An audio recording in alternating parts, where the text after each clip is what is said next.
तो शुरू करते हैं एक्सरसाइज 6.2 से क्वेश्चन नंबर 1। इन फिगर 6.28, ये बुक में आपको फिगर दी हुई है 6.28। Find the values of x and y, x और वाई की आपको वैल्यू निकालनी है। एंड देन शो दैट, और फिर शो कीजिए कि A B parallel to C D, और A B parallel to C D है, ये भी आपको शो करना है। और दोस्तों इस एक्सरसाइज को करने से पहले आप इसका जो इंट्रोडक्शन वीडियो है वो आप ज़रूर देख लें। उसमें मैंने जितना भी इस चैप्टर के अंदर एंगल से रिलेटेड जो भी चीज़ें उसमें यूज़ होनी है वो सारी बहुत डिटेल में बताई हुई हैं।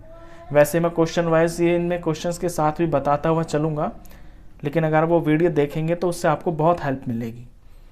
तो चलिए इसमें निकालते हैं एक्स वाई की वैल्यू। देखिए आप यहाँ पे इसमें देखिए ए बी लाइन को, ए बी एक स्ट्रेट लाइन है और इसको ये ट्रांसवर्सल काट रही है, तो ये भी लाइन बिल्कुल स्ट्रेट है। और यहाँ पे ये 50 और x ये दो एंगल हैं और ये दोनों के दोनों आपके एक लाइन को बना रहे हैं। तो जब दो इस तरह के एंगल्स होते हैं तो इन्हें हम लीनियर पेयर बोलते हैं, यानी ये दोनों मिलके एक सीधी लाइन बना रहे हैं और इनका जो सम होता है वो 180 होता है। यहाँ से हमको अपना x मिल जाएगा। तो पहले हम लेंगे x plus 50 is equal to 180 degree होगा। रीजन में लिखेंगे लीनियर पेयर। तो x कितना हो जाएगा, x हो जाएगा आपका 180 माइनस 50 डिग्री। तो x की वैल्यू आ गई आपकी 130 डिग्री। तो x तो आपका आ गया। अब y पे ध्यान दें। देखिए जब आपका इस तरह का कोई क्रॉस बनता है, इसमें आपको दिख रहा होगा ये लाइन इस तरह जा रही है, ये इस तरह जा रही है। तो जब भी आपका कहीं पे इस तरह का कोई क्रॉस बनता है तो आमने सामने जो एंगल बनते हैं वो आपके इक्वल होते हैं, यानी ये इसके बराबर और ये वाला इसके बराबर। इन्हें हम वर्टिकली अपोजिट एंगल्स बोलते हैं। तो इस हिसाब से ये जो y है ना, ये आपका 130 डिग्री के बराबर हो जाएगा। तो ये तो डायरेक्ट ही मिल गया यहाँ से। तो y की वैल्यू होगी आपकी 130 डिग्री। रीजन लिखेंगे वर्टिकली अपोजिट एंगल। अब x और y की तो वैल्यू आपको मिल गई। आपको ये भी शो करना है कि आपका ए बी और सी डी ये पैरेलल लाइंस हैं। अब देखिए पैरेलल लाइन की कुछ प्रॉपर्टीज़ होती हैं। पैरेलल लाइन की प्रॉपर्टी होती है उसके करस्पॉन्डिंग एंगल्स बराबर होते हैं, उसके ऑल्टरनेट इंटीरियर एंगल्स बराबर होते हैं। और यहाँ पे ये जो एक्स और वाई है ना, ये इन दो लाइनों में आपके ऑल्टरनेट इंटीरियर एंगल्स हैं। और जब ऑल्टरनेट इंटीरियर एंगल्स बराबर होते हैं तो आपकी लाइंस पैरेलल होती हैं। तो हम इसे इस तरह से लिखेंगे, since x and y are alternate interior angles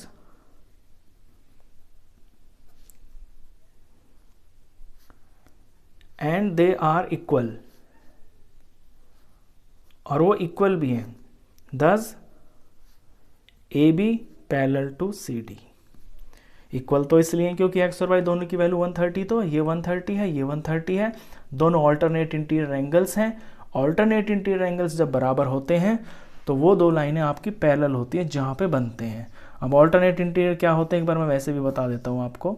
ये दो लाइनें हैं, एक ट्रांसवर्सल ऐसे काटा, तो अंदर का ये वाला और दूसरी तरफ का ये वाला, ये आपका कुछ z जैसा बन जाता है ऐसे। तो ये एंगल और ये एंगल ये ऑल्टरनेट इंटीरियर होते हैं। तो इसका तो ये हो गया 1 का 2 हो गया, और यहाँ इस 3 का ऑल्टरनेट इंटीरियर एंगल पेयर ये 4 हो गया। तो ये होते हैं आपके ऑल्टरनेट इंटीरियर एंगल्स। चलिए ये आपका फर्स्ट क्वेश्चन था। इसके बाद क्वेश्चन नंबर करते हैं 2।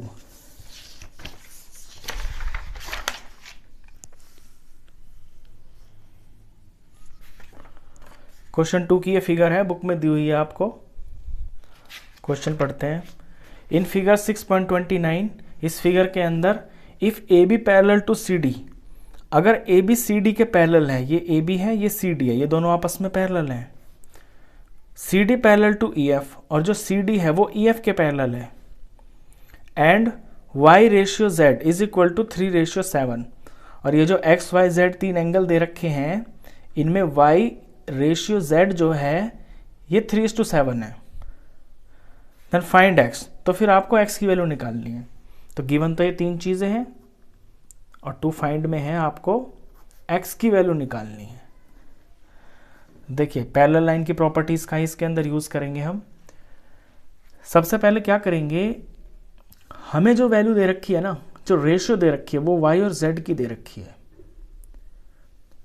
तो मैं z के पास वाला जो एंगल है ना, इसे मैं कुछ मान लेता हूं, मैंने 1 मान लिया इसको।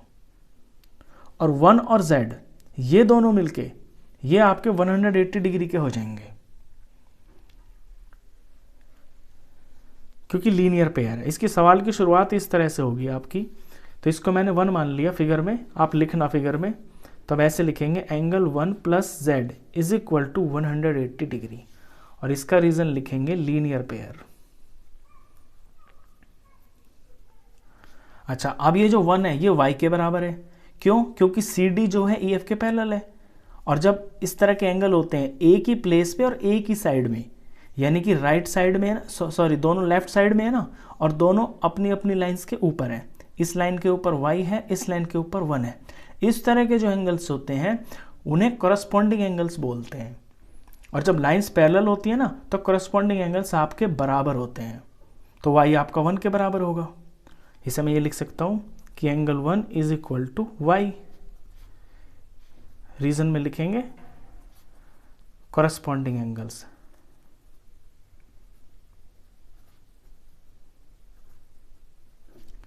अच्छा, अब अपनी इक्वेशन और 1 और 2 इनका अगर नाम रख दे 1 2, तो इन पे ध्यान दें कि z प्लस 1 ये 180 है और 1 y के बराबर है।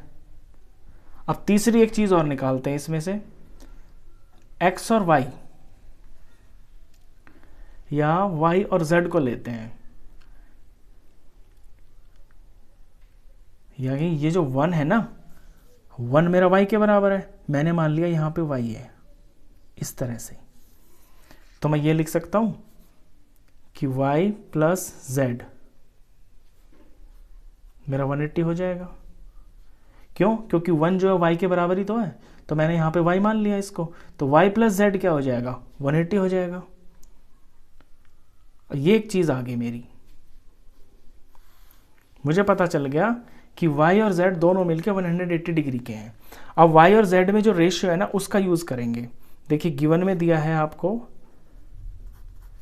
y ratio z is equal to 3:7। तो y के हिस्से में कितना एंगल आएगा पहले वो निकालेंगे। तो उसके लिए करते हैं सम ऑफ रेशियोज। पहले जो रेशियो है, यानी ये जो टुकड़े हैं, ये टोटल टुकड़े कितने, इन्हें अगर टुकड़े मान लें आप तो सम ऑफ रेशियोज हो गया आपका 3 + 7 इज इक्वल टू 10। और यहां से जब y की वैल्यू निकालेंगे तो y आएगा आपका, क्योंकि टोटल हिस्से तो 10 हैं और 10 में से 3 हिस्से आपके y के हैं, तो 3, और एंगल कितना है 180, यानी 180 को आपको 3 हिस्सों में बांटना है। टोटल हिस्से उसके 10 है, 10 हिस्से हैं उसके, और उसका जो 3 टाइम्स है वो आपको निकालना है। जब भी रेशियो दी होती है ना आपको, तो हमेशा इसी तरह से वैल्यू निकालते हैं। सबसे पहले तो वे जो आपकी जो रेशियोज होती है उनका सम निकालते हैं, और फिर यहाँ से रेशियो देखते हैं कि किसके अंदर कितना हिस्सा है। देखिए y के हिस्से में 3 हिस्से आ रहे हैं आपके, और z में आ रहे हैं आपके 7, और टोटल हिस्से हैं आपके 10। तो 10 में से 3 जो है वो y के हिस्से हैं, और चीज कितनी है टोटल 180 डिग्री को बांटना है। तो y के हिस्से में आएगा आपका 18 3 54 डिग्री। तो y की तो वैल्यू होगी आपकी 54 डिग्री। अच्छा, अब y 54 आ गया, यहां से z निकालने की आपको जरूरत नहीं है। क्यों नहीं है वो मैं अभी बताता हूं आपको, क्योंकि यहां y की वैल्यू आपको 54 पता चल गई। ये चीज, ये 54 पता चल गई।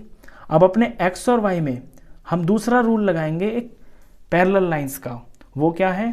ये कोइंटीरियर एंगल्स हैं, यानी ट्रांसवर्सल के एक ही तरफ के अंदर वाले एंगल्स। इन्हें हम इस तरह भी बोलते हैं angles on the same, interior angles on the same side of transversal.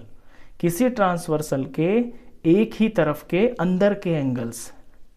और जब ये लाइंस पैरेलल होती है ना, तो इनका जो सम होता है वो आपका 180 डिग्री होता है। तो इसको यूज करेंगे अब।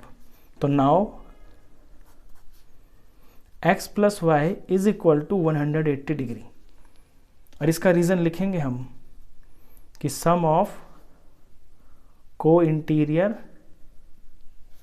एंगल्स इज 180 डिग्री जब लाइंस पैरेलल होती हैं। अब यहाँ पे x तो पता नहीं है मेरे को, लेकिन y की वैल्यू मुझे 54 पता चल गई, 54, और ये दोनों मिलके 180 के हैं, तो यहाँ से x पता चल जाएगा। तो x is equal to 180 degree minus 54, minus करते ही आपका आंसर है। तो x की वैल्यू आ जाएगी आपकी, इसमें से माइनस करना आपकी 126 डिग्री आएगा। तो ये आपकी x की वैल्यू आ गई। तो इस तरह का ये क्वेश्चन था। तो इस वीडियो में बस आपके 2 ही क्वेश्चंस। अगर वीडियो आपको अच्छा लगा हो तो प्लीज़ इसे लाइक करना, क्लासमेट्स में, फ्रेंड्स में शेयर करना, और 9th क्लास का कंप्लीट मैथ्स पढ़ने के लिए आप इस चैनल को भी सब्सक्राइब करना। Thank you.